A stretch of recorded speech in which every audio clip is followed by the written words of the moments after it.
வணக்கம். இது நிலா கிச்சன். இன்றைக்கி நம்ம ஒரு பிரியாணி வெரைட்டி தான் பார்க்க போகிறோம். இதுக்கு வந்து மசாலாலாம் ரொம்ப கிடையாது, சில்லி பவுடர் கிடையாது, கோரியண்டர் பவுடர் கிடையாது, தக்காளி கிடையாது. ஆனால் இது வந்து டேஸ்ட் வந்து அட்டகாசமாக இருக்கும். இதேமாரி நீங்களும் செய்யுங்க. அதுக்கு முன்னாடி எல்லாருமே நம்மளோட சேனலை வந்து சப்ஸ்கிரைப் பண்ணுங்கள், லைக் பண்ணுங்கள், ஷேர் பண்ணுங்கள், கமெண்ட் பண்ணுங்கள். வாங்க இப்போ வீடியோக்குள்ளெல்லாம் போகலாம். இப்படி நம்ம பிரியாணி 2 வெரைட்டி போட்டிருக்கோம். அதுவும் நான் டிஸ்கிரிப்ஷனில் கொடுக்குறேன், நீங்கள் செக் பண்ணுங்கள்.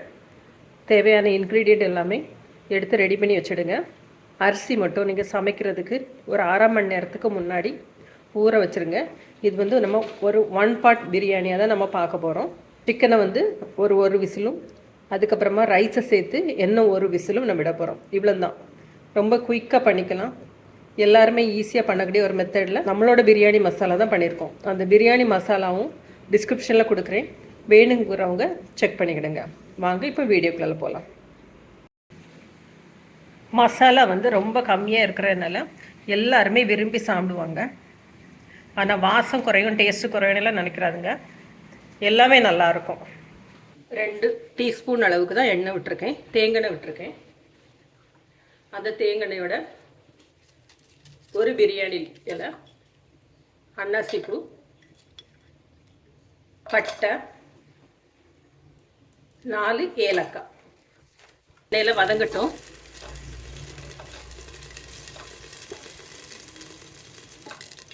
எண்ணெயில் பொரிஞ்ச உடனே கட் பண்ணி வச்சுருக்கிற 2 வெங்காயம்,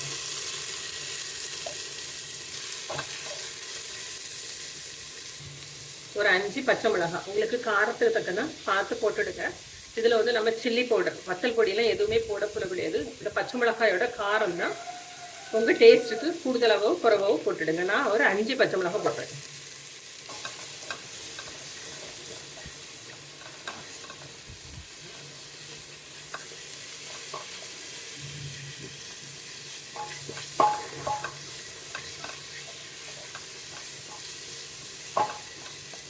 கொஞ்சமாக உப்பு சேர்த்துடலாம். அப்போ இந்த வெங்காயம் வந்து குயிக்காக வந்து வதங்கி வரும். ஸ்பூன் அளவுக்கு இஞ்சி பூண்டு ஒரு 50 கிராம் இருக்கும்படி பார்த்துடுங்க. 2 சேர்ந்து நான் ஒரு 300 கிராம் அளவுக்கு ரைஸ் எடுத்துருக்கிறேன். இதுக்கு வந்து ஒரு 1/2 கிலோ சிக்கன்.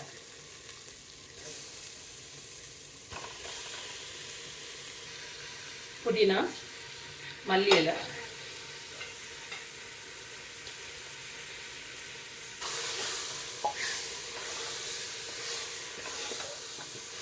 சிக்கன் வந்து ஓரளவுக்கு வதங்கியாச்சு. இப்போ வந்து ஒரு 50 ml அளவுக்கு தயிர். இதில் வந்து நம்ம தக்காளி பழம் போட போகிறது இல்லை. நம்மளோட பிரியாணி மசாலா ஒரு 1.5 டீஸ்பூன் அளவுக்கு போட்டுடுங்க. ஒரு 50 ml அளவுக்கு தயிரும் 1.5 டீஸ்பூன் அளவுக்கு நம்மளோட பிரியாணி மசாலா. இப்போ இதுக்கு தேவையான அளவுக்கு உப்பும் சேர்த்துடலாம். ஏற்கனவே வெங்காயம் வதங்கச்சில் வந்து கொஞ்சம் உப்பு சேர்த்துருப்போம், பாக்கி உப்பை இப்போ சேர்த்துடலாம். 1 கப் பிரியாணி ரைஸுக்கு 1 கப் அளவுக்கு தண்ணி, சூடான தண்ணி அளந்து வச்சுருக்கிறேன். 2 கப் ரைஸ் இருக்குது, 2 கப் அளவுக்கு தண்ணி. இப்போ இதை வந்து குக்கரை வந்து மூடிடலாம். ஒரு விசில் வரணும். சிக்கன் வந்து ஒரு விசில் வந்துச்சு. இப்போ ஆஃப் பண்ணி எடுத்துடலாம். பாருங்க, நம்ம 1க்கு 1 தான் தண்ணி விட்டுருக்கோம். சிக்கன்லேருந்து கொஞ்சம் தண்ணி விடும், தயிர் விட்டுருக்கோம். இப்போ 1/2 மணி நேரம் ஊற வச்ச பிரியாணி ரைஸை இதோட சேர்த்துடலாம்.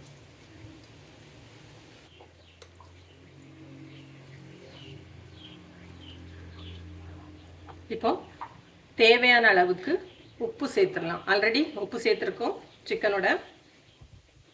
இப்போ ரைஸுக்கு தேவையான அளவுக்கு உப்பு சேர்த்துருக்கலாம். நம்ம நெய் இது வரைக்கும் விடலை.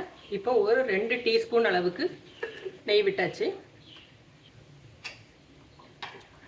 நல்லா மிக்ஸ் பண்ணி விட்டுட்டு பாக்கி இருக்கிற மல்லி இலை,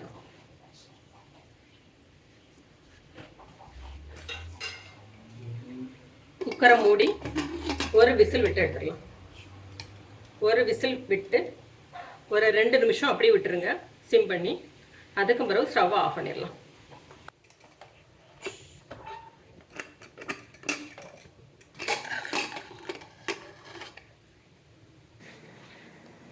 ஒரு லைட்டான பிரியாணி. நம்மளோட பிரியாணி வந்து ரெடி ஆயிடுச்சு. இதே மாதிரி நீங்களும் செஞ்சு பாருங்கள். செஞ்சு சாப்பிட்டு பார்த்துட்டு எப்படி இருக்குன்னு சொல்லிட்டு ஃபீட்பேக் கொடுங்க. தேங்க்யூ.